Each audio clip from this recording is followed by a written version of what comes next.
नमस्कार साथियों, एक बार फिर से आपका अपनी क्लास अभिज्ञान में स्वागत है। और आज हम आपके लिए नई क्लास लेकर आए। आज से हमारा सिलेबस की शुरुआत करेंगे। पिछली क्लास में हमने इतिहास से संबंधित जानकारी प्राप्त की थी। आज हमारी जो क्लास होगी वो क्लास होगी राजस्थान के प्रमुख इतिहासकार से संबंधित। राजस्थान के प्रमुख जो व्यक्तित्व है उनके बारे में जिक्र करेंगे। आज अपनी पहली क्लास है और सबसे पहले हम देखेंगे उस इतिहासकार को जिन्होंने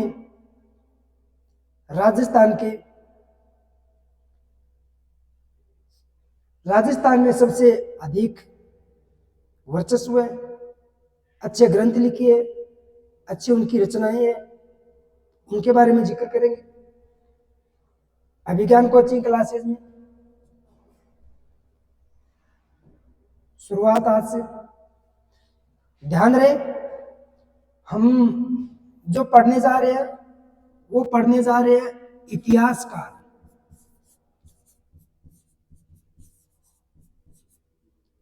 हमारी आज की जो क्लास रहेगी वो रहेगी प्रमुख इतिहासकार से संबंधित। याद रखना, हमारी जो क्लास रहेगी वो क्या रहेगी, इतिहासकार से संबंधित हमारी क्लास रहेगी। सबसे पहले हम जिस इतिहासकार को पढ़ेंगे वो है मित्रों अपना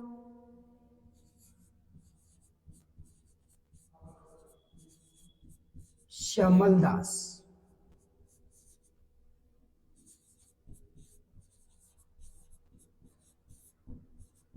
ददीवाड़िया। इतिहासकार का नाम क्या? श्यामल दास ददीवाड़िया। याद रखना मित्रों, इन्हें कवि राजा के नाम से जाना जाता है। किस नाम से? कवि राजा के नाम से। तो मैं लिख सकता हूं उपाधि।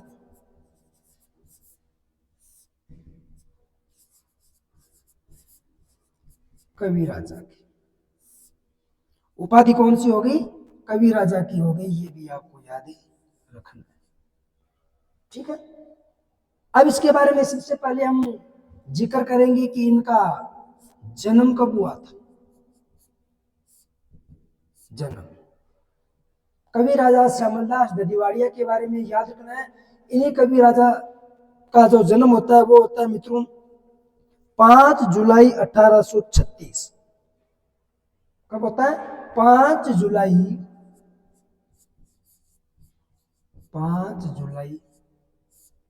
1836 ईस्वी में। कब होता है? 5 जुलाई 1836 ईस्वी में इनका जन्म होता है। और ध्यान रहे कहां होता है, तो एक गांव का नाम है ढोकलिया।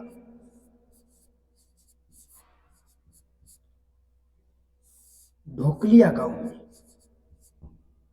इनका क्या होता है? जन्म होता है। ढोकलिया गांव में इनका जन्म हुआ है। और अगर मैं बात करूं ढोकलिया गांव की, तो याद रखना मित्रों, ये ढोकलिया गांव होगा आपका भीलवाड़ा में। कहां होगा? भीलवाड़ा में होगा, याद रख लेना। तो मैं आपके सामने यहां लिख सकता हूं भीलवाड़ा। भीलवाड़ा। दो बात हो गई कवि राजा श्यामलदास ददीवाड़िया के बारे में। इनकी उपाधि जो है वो कवि राजा की है। जन्म इनका 5 जुलाई 1836 ईस्वी में हुआ है। अगर गांव की मैं बात करूं तो जन्म हुआ है इनका ढोकलिया गांव में। और ढोकलिया गांव आपके क्या कहां पड़ता है? भीलवाड़ा में पड़ता है।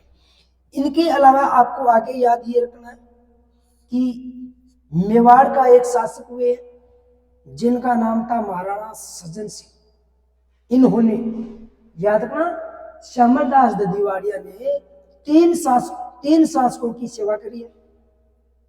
लेकिन अगर मैं बात करूं कि किसका दरबारी कवि था, तो याद रखना मेवाड़ का शासक था महाराणा सज्जन सिंह। महाराणा सज्जन सिंह के काल का ये दरबारी कवि था। तो मैं लिख दूंगा कि महाराणा सज्जन सिंह के दरबारी कवि। श्यामल दास ददीवाड़िया जो थे महाराणा सज्जन सिंह के क्या थे, दरबारी कवि हुआ करते थे, ये आपको याद रखना है। और इन्होंने 3 महाराणाओं का क्या की थी, सेवा की थी, ये भी आपको मैं बता दूं। मैं आपको इसके सामने लिख सकता हूं कि इन्होंने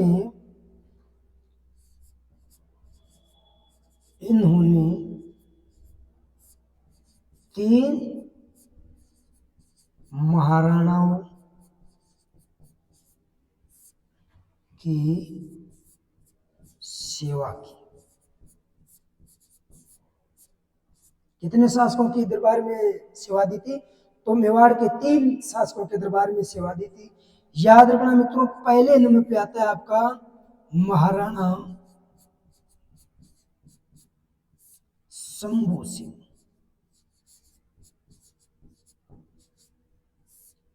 इन्होंने महाराणा शंभू सिंह के काल में क्या दी थी, सेवा दी थी, ये भी आपको याद रखना है। अगर मैं बात करूं तो याद रखना, इन्होंने सज्जन सिंह के काल में और महाराणा फतेह सिंह के काल में भी सेवा दी थी। तो याद रखना, मैं कहूंगा सज्जन सिंह,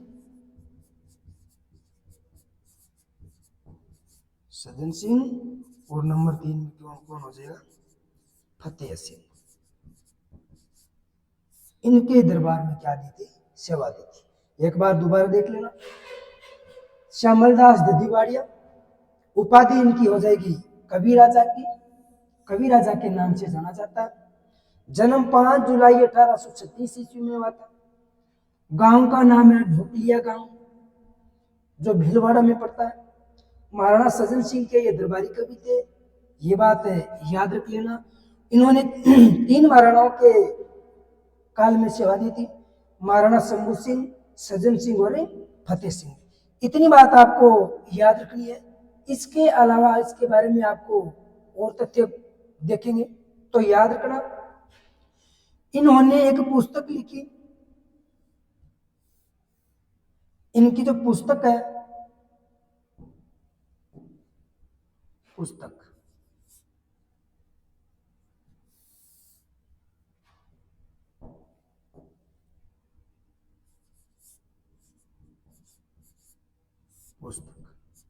तो मेरे बच्चों याद रखना, पुस्तक का नाम है वीर विनोद।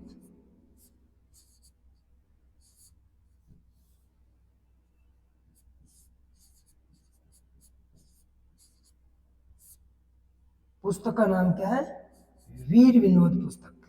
वीर विनोद पुस्तक लिखी गई है किसके द्वारा, तो याद रखना, ये लिखी गई आपके कवि राजा श्यामल दास ददीवाड़िया के द्वारा, ये भी आपको याद रख लेना। अब आपसे प्रश्न ये पूछा जा सकता है कि जो वीर विनोद पुस्तक लिखी गई है ना, ये कौन सी भाषा में लिखी गई है। वीर विनोद जो पुस्तक है, ये कौन सी भाषा में लिखी गई है, तो मैं लिख सकता हूं भाषा। तो याद रखना, ये अवधी भाषा में लिखी गई है, अवधी भाषा में लिखी गई।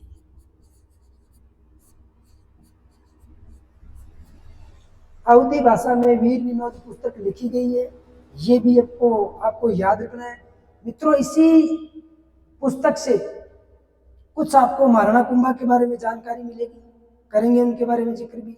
अगर आपसे प्रश्न पूछ लिया जाए कि वीर विनोद पुस्तक में लिखने में समय कितने लगा था, तो याद रखना मेरे बच्चों, समय लगा था इसमें लगभग 21 वर्ष। कितने लगा था, 21 वर्ष लगे थे, ये भी आपको याद रख लेना। चलो मैं आपके सामने लिख देता हूं, मैं यहां लिख देता हूं समय।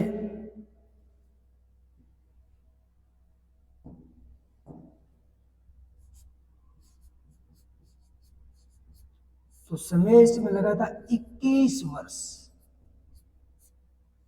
कितना लगा था, 21 वर्ष लगे थे इस किताब को लिखने में, ये भी आपको याद रख लेना है। और अगर आपसे पूछे इसमें खर्चा कुल कितना आया था, खर्चा 1 लाख रुपए। कितना, 1 लाख रुपए। उस जमाने में 1 लाख रुपए खर्चा आया था आपकी वीर विनोद पुस्तक लिखने में, याद रख लेना। क्या बताया मैंने कि इन्होंने जो पुस्तक लिखी है, वो पुस्तक लिखी है वीर विनोद। ये जो वीर विनोद पुस्तक है, ये अवधी भाषा में लिखी गई है।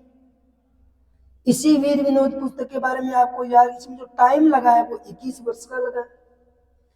इसमें जो रुपए पैसे लगे हैं वो मित्रों 1 लाख रुपए लगे थे इसमें। उस जमाने में 1 लाख रुपए लगे थे, ये भी आपको याद रख लेना। कौन से पुस्तक में? तो वीर विनोद पुस्तक में लगा था, ये भी आपको याद रख लेना। अब इसके बारे में और थोड़ा सा मैं विस्तार से जानकारी बता देता हूं। चलो मैं अगला पेज ले लेता हूं। पुस्तक का नाम क्या बताया? पुस्तक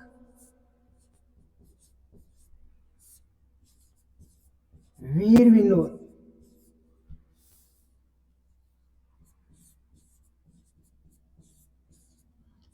इस पुस्तक वीर विनोद में आपको क्या करना है, इसमें ये बात करनी, याद रखनी है कि यह पुस्तक किसने लिखवाई थी? तो याद रखना, यह पुस्तक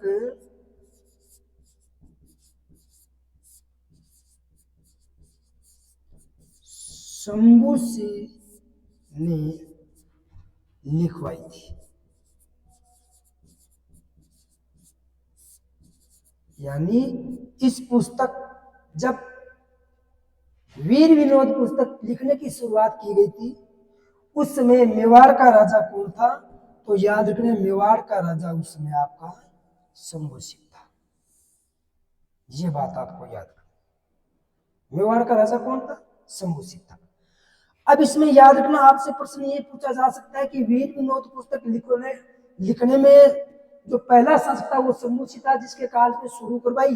लेकिन याद ये रखना, सर्वाधिक किसके काल में लिखी गई या फिर पूर्ण किसके काल में हुई, ये भी आपको याद करना। तो मित्रों याद रखना, शुरुआत आपके शंभू सिंह के काल में हुई थी, तो इसमें मैं लिख सकता हूं पूर्ण। पूर्ण सज्जन सिंह के काल में हुई। सज्जन सिंह के काल में हुई। यह जो पुस्तक है ना, सज्जन सिंह के काल में पूर्ण हुई थी। दोनों की दोनों बात मुख्य बात है, दोनों की दोनों बात याद रखनी है। देखो, पुस्तक शुरू हुई थी शंभू सिंह के काल में और पुस्तक पूर्ण हुई है किसके काल में? आपके सज्जन सिंह के काल में। और सज्जन सिंह के ही ये प्रमुख दरबारी कवि माने जाते हैं, ये भी आपको याद रखना है। इसके बारे में आपको और याद रखना है, इस पुस्तक के बारे में जानकारी ये मिलती है कि इस पुस्तक जब ये लिखी जा रही थी ना, तो इस पुस्तक पर मेवाड़ का शासक था महाराणा फतेह सिंह। मेवाड़ का शासक महाराणा फतेह सिंह थे। और महाराणा फतेह सिंह ने क्या किया, इस पुस्तक पर रोक लगा दी थी। इंपॉर्टेंट बात, तो मैं लिख सकता हूं कि महाराणा फतेह सिंह ने इस पुस्तक पर रोक लगाई थी।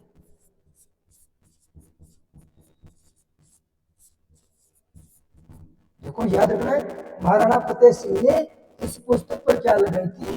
रोक लगाई थी। तो आपसे पूछा जा सकता है, तो उसको आप याद ही कर लेना।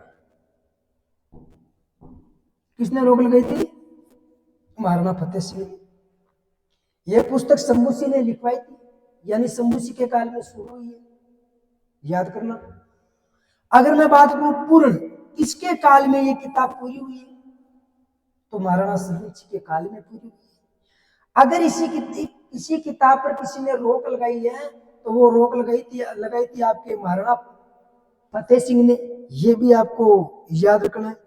मित्रों इसमें आपको याद ये रखना, जैसे किताब पूरी हुई, इस वीर विनोद के उपलक्ष्य में और भी इनके महान कार्यों की वजह से ब्रिटिश सरकार ने कवि राजा श्यामलदास को, ब्रिटिश सरकार ने एक उपाधि से नवाजा, और वो उपाधि थी केसर ए हिंद की। याद रख लेना, मैं यहां लिख देता हूं उपाधि कौन सी थी। चलो मैं ये लिख देता हूं, दोबारा लिख देता हूं उपाधि। उपाधि एक तो मैंने आपको ये बताया कि कवि राजा की उपाधि थी, कवि राजा की। और आपसे प्रश्न पूछे कि कवि राजा की उपाधि किसने दी, तो याद रखना मित्रों, ये दी थी आपके सज्जन सिंह, सज्जन सिंह द्वारा कवि राजा की उपाधि दी थी। किसने? सज्जन सिंह ने दी थी। ये भी आपको याद रख लेना है इस आपके कवि राजा श्यामल दास को। दूसरी बात अगर आपसे पूछे केसरी हिंद की किसने दी, तो ब्रिटिश सरकार के द्वारा दी गई थी। ये भी आपको याद रखना है। चलो मैं यहाँ पे सामने लिख देता हूं, केसर ए हिंद, केसर ए हिंद ब्रिटिश सरकार के द्वारा, ब्रिटिश सरकार द्वारा केसर ए हिंद की उपाधि दी गई थी। किस इतिहासकार को केसर ए हिंद की उपाधि दी गई थी, तो आपके कवि राजा श्यामल दास को केसर ए हिंद की उपाधि दी गई थी। दोनों की दोनों बात मुख्य, इनको याद करने की कोशिश करना और याद करना है। इनके बाद में आपको आगे और देखना है, तो आगे आपको ध्यान ये देना है। मैं आपको अगला पेज लेकर बता देता हूं। देखो, कवि राजा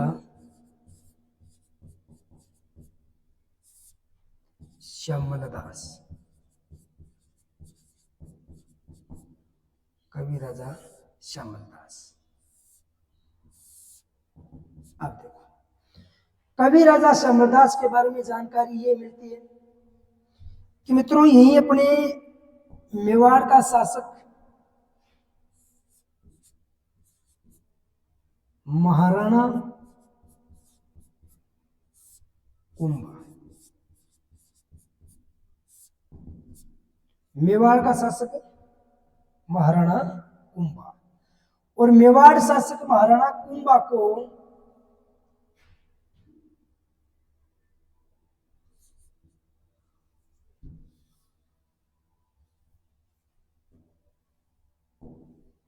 महाराणा कुंभा को वीर विनोद में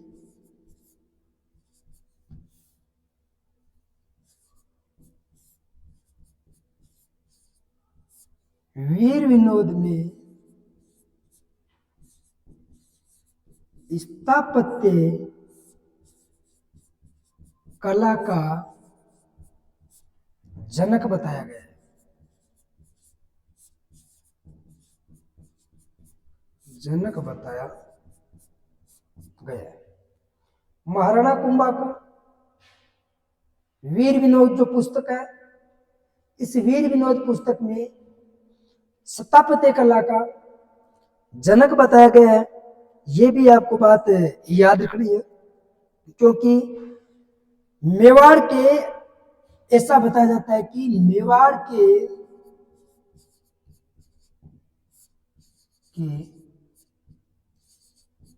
84 दुर्गों में से 32 दुर्गों का निर्माण, 32 दुर्गों का निर्माण महाराणा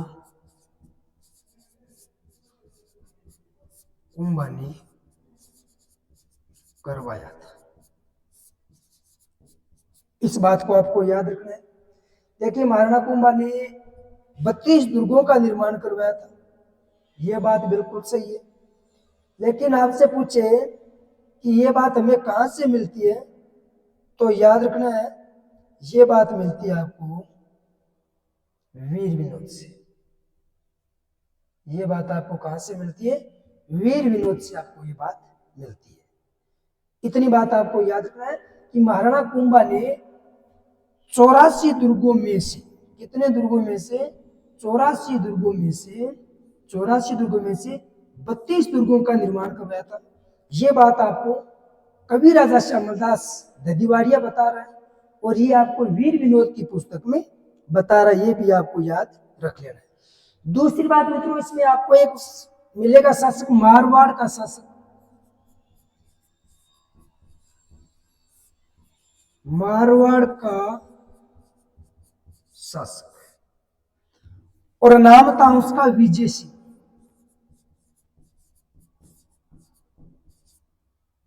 विजय सिंह मारवाड़ का शासक, नाम क्या है?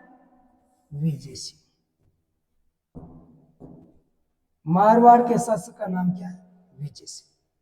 कवि राजा श्यामलदास ददीवाड़िया ने अपनी पुस्तक वीर विनोद में मारवाड़ के शासक विजय सिंह को विजय सिंह को विजय सिंह को विजय सिंह को मारवाड़ का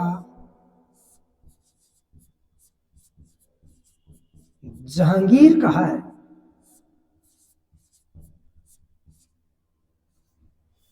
मारवाड़ का जहांगीर किसे कहा है? तो याद रखना, विजय सिंह को कहा है। वीर विनोद ने कहा है, अपने कवि राजा ने कहा है। मारवाड़ के शासक विजय सिंह को मारवाड़ का जहांगीर कहा है, तथा जहांगीर का नमूना कहा है। तथा जहांगीर का क्या कहा है? नमूना कहा है। ये भी बात आपको याद रखनी है। तो ये बात आपको कौन कह रहा है? ये बात अपने कवि राजा कह रहे हैं। और कवि राजा किस में कह रही है? तो अपने वीर विनोद में कह रहे हैं। उसके बाद में आपको याद रखना, विजय सिंह की पासवान थी गुलाब राय।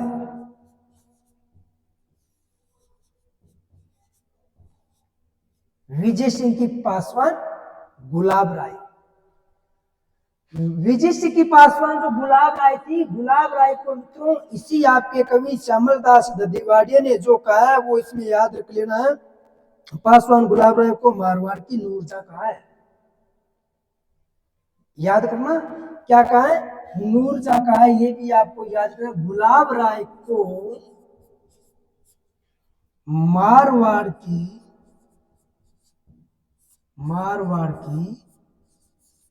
नूरजहां कहा है। जिस प्रकार से, याद रखना, जिस प्रकार से जहांगीर को नूरजहां अपने हाथों की कठपुतली बना लेती है, ठीक उसी प्रकार से गुलाब राय ने भी विजय सिंह पति को अपने हाथों की कठपुतली बना लिया था और अपनी अंगुलियों के इशारों पर नचाया करती थी। तो याद रखना, इसे मारवाड़ की नूरजहां कहा जाता है। और ये जो आपको जानकारी मिली है, ये जानकारी आपको महान पुरुष कवि राजा श्यामलदास ने अपने वीर विनोद में दी है। इनको भी आपको याद रखना है। दोनों की दोनों बात इंपॉर्टेंट है। दोनों की दोनों बातों को आप याद कर लेना। अब एक बार दोबारा और देख लेते हैं, इसको गौर से पढ़ लेना है। बात हो रही है अपने कवि राजा श्यामलदास ददीवाड़िया के बारे में। तो मेरे बच्चों, मैंने आपको यह बताया कि कवि राजा श्यामलदास की जो उपाधि थी वो कवि राजा की थी, आपको याद रखना है। हालांकि ब्रिटिश सरकार के द्वारा भी दी गई थी। इनका जन्म होता 5 जुलाई 1836 को भीलवाड़ा में हुआ था। भीलवाड़ा का एक गांव था ढोकलिया, और अपने गणगौर के उत्सव पर भी एक जो पकवान बनाया जाता है ना, वो भी ढोकलिया ही होता है। खाने में भी बड़ा स्वादिष्ट होता है और घी और शक्कर स्पेशल होता है उसके लिए। ढोकलिया सिर्फ एक दिन खाया जाता है गणगौर के उत्सव पर, लेकिन वो खाने वाला नहीं है, गांव का नाम है ढोकलिया, ठीक है ना, जो भीलवाड़ा में। महाराणा सज्जन सिंह के दरबारी कवि थे। अगर इसने सबसे अधिक समय अगर किसी शासक के दरबार में बिताया तो आपके महाराणा सज्जन सिंह के काल में बिताया था, ये भी याद रख लेना। 3 महाराणाओं का काल देखा था इसने। मेवाड़ के 3 महाराणाओं का काल देखा था। सबसे पहले शंभू सिंह, बाद में सज्जन सिंह और बाद में फतेह सिंह। फतेह सिंह के साथ इसकी अनबन हुई थी, तो फतेह सिंह ने इसकी पुस्तक पर रोक भी लगा दी थी, पाबंदी लगा दी थी। याद रखना।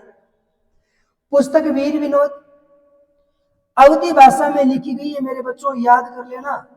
अवधी भाषा में टाइम जो लगा था वो 21 वर्ष का लगा था, 21 वर्ष टाइम लगा था।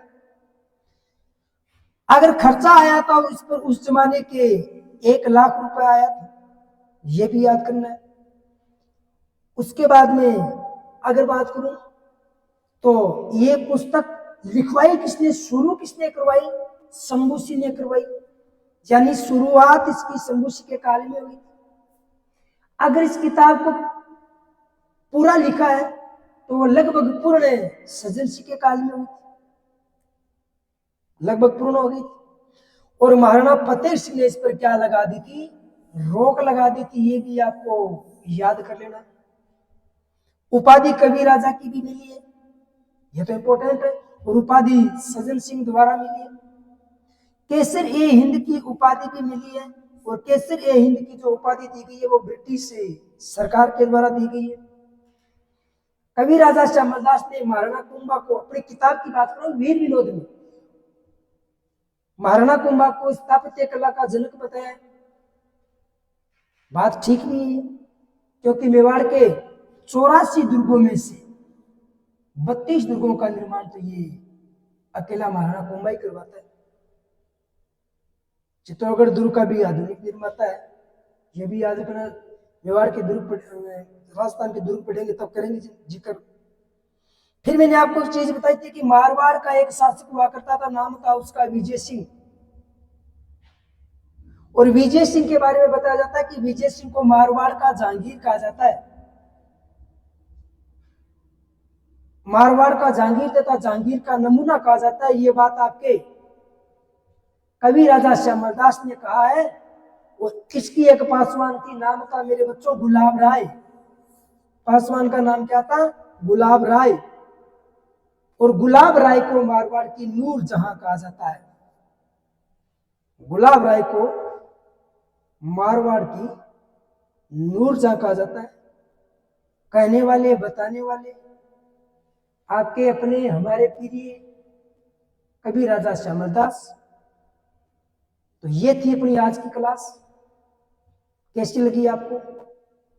अगर आपको क्लास अच्छी लगी है तो क्लास को लाइक, शेयर व सब्सक्राइब करें, अपने दोस्तों तक पहुंचाएं, क्लास एंजॉय करें। अब अगला कौन सा कवि पढ़ेंगे, कौन सा इतिहासकार पढ़ेंगे, ये जानने के लिए आपको देखना पड़ेगा अगला एपिसोड। तब तक के लिए नमस्कार, द बेस्ट।